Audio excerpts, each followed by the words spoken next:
Selamat sore, berikut untuk pengujian inverter Rakmon 3000 watt 48 volt sebelum kami kirim ke customer. Kemudian di sini untuk nomor pesanannya. Langsung saja kita ujikan. Di sini sebelum saya uji dengan menggunakan beban, saya akan lihatkan terlebih dahulu untuk settingan-settingan yang ada dalam inverter ini ya. Sebelum itu, di sini saya akan jelaskan untuk cara menyalakan inverter ini. Terdapat dua buah MCB. Di sini ada MCB softar dan MCB baterai. MCB softar yang terdapat resistor ya. Di sini kita nyalakan terlebih dahulu. Kemudian MCB baterai kita nyalakan. Setelah itu MCB softar kita off-kan. Dan setelahnya kita nyalakan inverternya.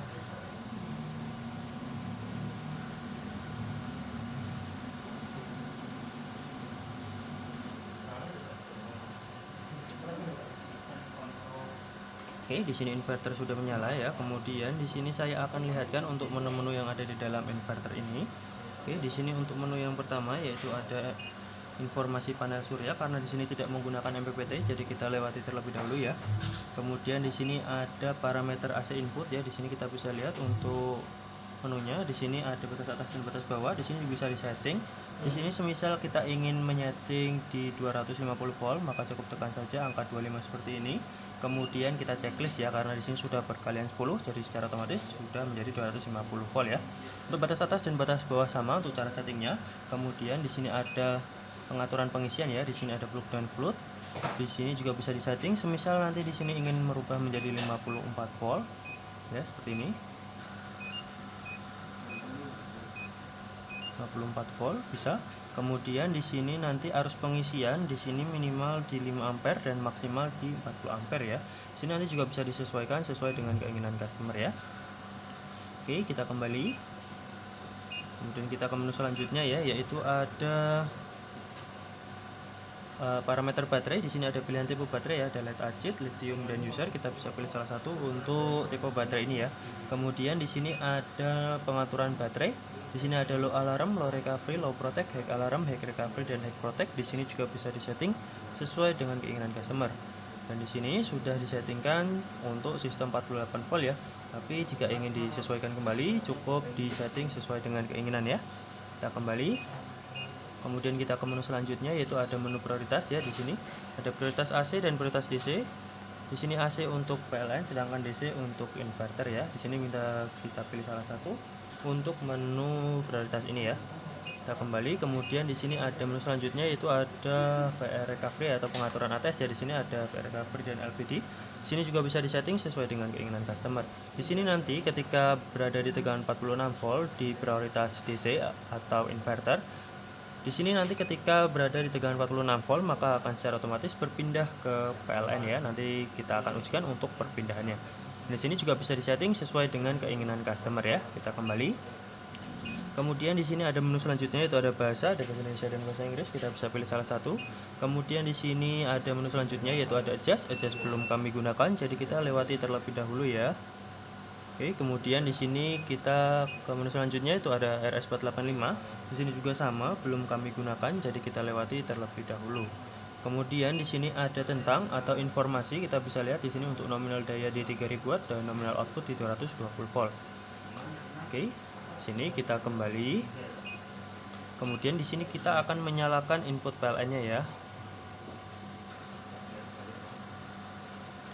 Oke.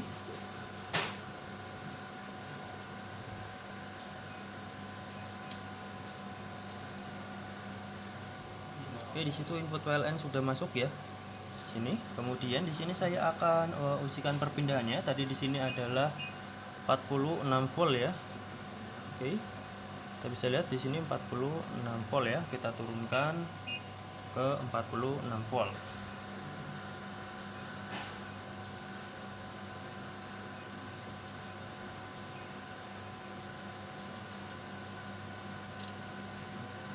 Oke, di sini secara otomatis langsung berpindah ke PLN ya. Dan di sini tadi HPR recovery adalah 51 volt.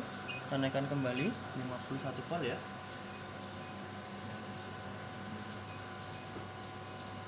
Oke, di sini seharusnya sudah berpindah ke inverter ya. Namun membutuhkan waktu kisaran 1 menit untuk lakukan perpindahan ya. Kita tunggu kisaran 1 menit.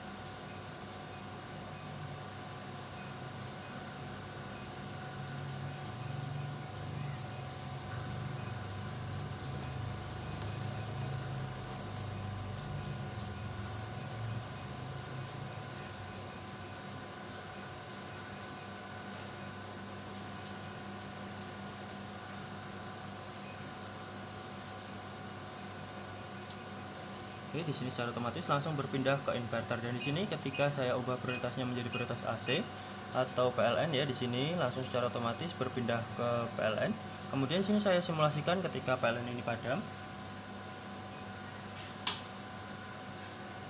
Oke, di sini secara otomatis langsung kembali berpindah ke inverter ya. Dan di sini ketika PLN ini hidup kembali,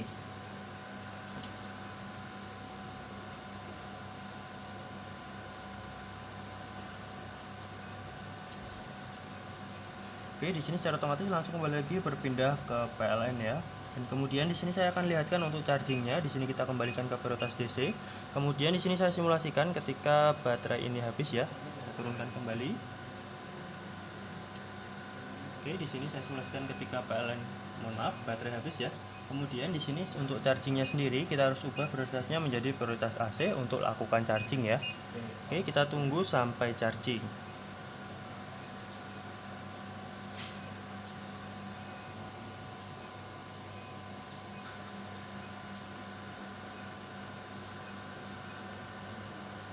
Dari situ mulai naik, tandanya berfungsi dengan normal untuk chargingnya. Di sini kita bisa lihat ya. Oke, naik terus.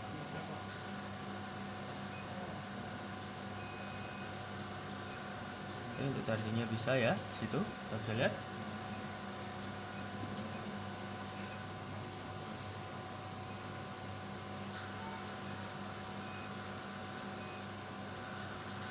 Oke, di situ sudah bisa ya untuk chargingnya. Kita kembalikan lagi ke DC untuk lakukan pengujian beban ya. Di sini input PLN saya off-kan dan baterai saya nyalakan ya.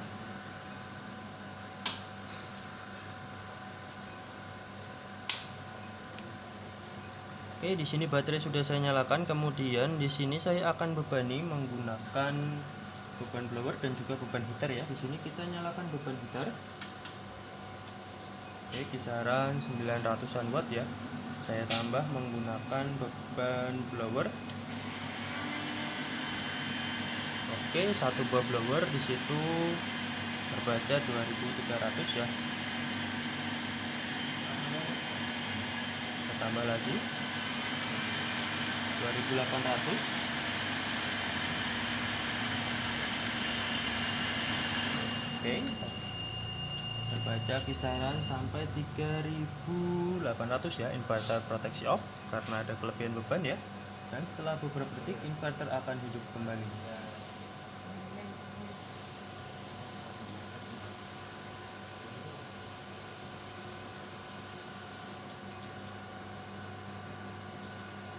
Oke, ini di inverter sudah hidup kembali. Kemudian di sini saya akan menyalakan kembali input PLN untuk mengujikan menggunakan prioritas AC ya. Di sini sudah AC berhenti, saya nyalakan kembali.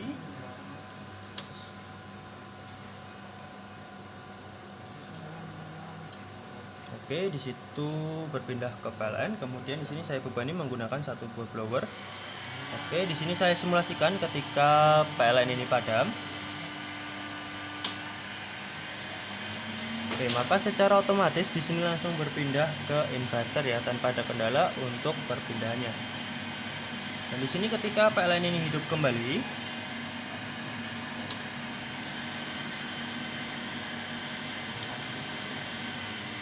oke, di sini secara otomatis langsung kembali lagi berpindah ke PLN ya, tanpa ada kendala untuk perpindahannya. Dan di sini saya akan jelaskan untuk tampilan pada watt ini ya. Di sini ketika nanti berada di bawah 300-an watt, maka di sini tidak akan muncul untuk tampilan wattnya ya. Jadi nanti ketika digunakan untuk di bawah 300-an watt, di sini tidak akan muncul ya. Tapi jika sudah berada di atas 300-an watt, maka di sini akan muncul untuk tampilan wattnya ya. Oke, mungkin cukup sekian untuk pengujian inverter Rakmon 3000 watt 48 volt sebelum kami kirim ke customer. Sekian, terima kasih.